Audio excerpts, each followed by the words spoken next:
All right, we are at PAX West 2025 at the Hank Drowning on Dry Land booth at the PAX Rising showcase here. Who am I joined by today? My name is Kuba. I'm a programmer and designer for Hank Drowning on Dry Land. I make this game together with my friend Vitek. Awesome. So tell us about Hank Drowning on Dry Land. A very interesting title.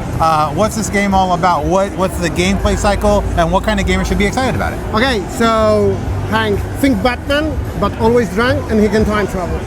So the gameplay is very unique. I call it cope with your past self, basically. Okay. So let me maybe explain it a little bit more. So you run around, you're a superhero, and during the adventure, at a certain point, you find a mirror, and you go through the mirror, and this way you perform what we call a time jump. You go back in time to the beginning of the adventure, and now there is two of you. There is you that does everything up to the point you enter the mirror, and there is a you that comes out of the mirror from the future that you control, that can explore new area, do new stuff, be at new places, and you can do it multiple times. You can do it 1, 2, 3, 4 times, and you can within a short amount of time do a lot. Yes. Many places at the same time, but there is a catch. You cannot meet yourself from the past, because if you do, it causes a paradox. So that creates this interesting dynamics. You can do more, but it's harder to move around, and you have to play this sneaking game. Like, okay, I know I'm gonna be running this corridor, so I will hide in this shadow and let myself pass through, and I will go because I have to go that direction, and it gets really trippy, to be honest. Yeah, because when it's 4 of them running around, you have to be aware of okay. Every scenario, it's like chess. There's thousands and thousands of different possibilities. Yeah, but the game is kind of a game requires a lot of precise timings, but we have this rewinding mechanics that lets you rewind the whole game at any point backwards, so we can go back, fix it, and go forward. Yeah. So we actually have a very unique tech underneath that allows us, other games allow you to rewind the game only 1, maybe 2 minutes, right? Because you will run out of the memory. And this thing is extremely optimized for rewinding. The whole code base is optimized, so we can go 15 minutes, 30 minutes, or even an hour. Gotcha. Now, with the time traveling elements, is that the core element, or are you only doing that part when you're solving a puzzle? No, this is an adventure. Yeah. I like this is story-driven game. So the idea is you're playing an episode of Batman animated series. It's an adventure, and it's you do a lot of stuff. You solve a puzzle. There is an action sequence. There is a dialogue when you're kind of conversing with your arch nemesis, and you're trying. He's trying to trick you, and you're trying to. Okay, I know what you're gonna do. I'm trying to use the hints you gave me in a different timeline to kind of go and reuse them to find the proper way to talk to you, to kind of proper pathing. Does the nemesis mess with your time traveling at all? Sorry? Does the nemesis? No, he's not aware. Okay. He's not aware. Okay. From his perspective, you're just some kind of, because Unraveler is a mastermind. He builds up those super precise plans that go off like clockwork machines that basically spread mayhem. He calls himself a composer of chaos.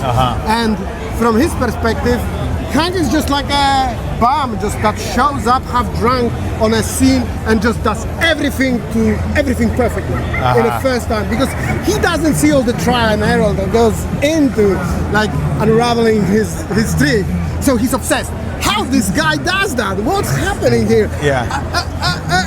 This creates this. He doesn't see all of the. Yeah. Really, it's just this drunken guy showing up and just being oh, I messed that up. I should go back and bring it over and over again. And from his perspective, okay, he just and everything is timed perfectly. He just he can even look if you're time travel, you can even dodge bullets because you know when they're gonna be coming for. So, how long has this game been in development? Oh, we've been working on it really long. It's 6 years. Okay. Yeah, okay. It's because the tech is there to pull that off. You have to basically make everything from scratch. Because, as I said, you cannot do this kind of thing because you run out of memory. So we had to build custom pipeline to basically create the game logic. Gotcha. Besides, as you can see, the game is heavily inspired by comic books. My friend Vitek, who does all the art, is a comic book artist. So we spend a lot of time to kind of reproduce his art style in engine. So with shaders, how he draws. So yeah, it's been a lot of effort and What's the timeline for the game going forward? Yeah, we're because like Hank is thought to be like a series of books, you know? Like the idea is like this is comic book inspired, so we're releasing different issues about different villains. Gotcha. And like we already have first one on Steam, it's Hank's Straight Jacket. Now we're building this Hank drowning on dry land, and next one's gonna be like Hank probably slipping with the fishes. This is like I like, what did I say? I like overcomplicated titles. This is my thing, and like, and I love those. And what can I do about it? So this way you can kind of meet different villains. You can like, and we can as a developer we can like build on top of that game time traveling mechanics with different things you can kind of do, because the idea is those are adventures that are kind of, you do different stuff, but it's all time traveling related. Gotcha. And so, how long would a player spend playing this game, like to complete the adventure? It's going to be very short though. It's going to be like half an hour to 45 minutes, but it's going to be a very cheap game, like $2.99. Okay. Like it's going to be, because it's like it's like a comic book, right? Yeah, Like exactly. This is what we're kind of going for. Like you're getting a comic book that you can play. It's going to be like, you know, like I'm an old person, like I'm almost 40, and for me... Hey, I already am 40. Oh no. Anyways, but the problem is like I don't often have time to spend in a game like hundreds of hours. Sure. And like I get that. Like you know how it is. And I sometimes I have like hour of time after work, and I want to spend it on something meaningful. And this is the idea. Like this is, you get a full package. You play it and it's cool, and you don't have to like sell an arm and leg for this experience. It's something affordable but like high quality. The quality is what we're aiming for. Yeah, awesome. Well, I really appreciate you taking the time to talk about Hank Drowning on Dry Land, and I hope you have a great rest of your PAX. Yeah, thank you very much, and you too have a great PAX.